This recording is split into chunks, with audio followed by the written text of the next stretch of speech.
İncirle süt bir araya geldiğinde şifa dağıtıyor. Birbirinden faydalı, iki besin olan incir ve süt bir araya geldiğinde, mucize faydalarıyla ön plana çıkıyor. İnciri, kaynamış sütle buluşturduğunuzda karışımının 2 katı etkileri olduğunu biliyor muydunuz? Peki incirli süt nasıl yapılır?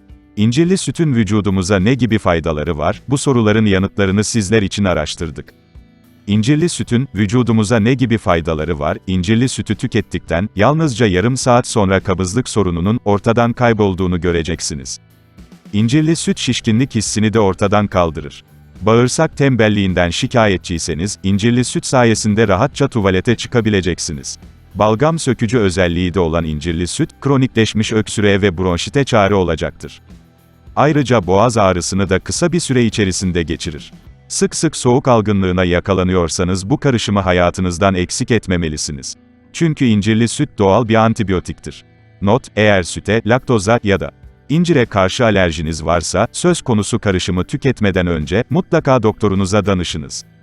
İncirli süt nasıl hazırlanmalı? Bir tencerede önce sütü kaynatın. Süt kaynadıktan sonra içine 3 ila 4 adet kuru incir atın. İncirlerle birlikte sütü 5 dakika daha kaynatın. Ardından bu karışımı blenderdan geçirip püremsi bir kıvam almasını sağlayın.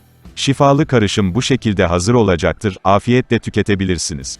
Kanalımızı ve videomuzu beğenmeyi unutmayın. İzlediğiniz için teşekkürler.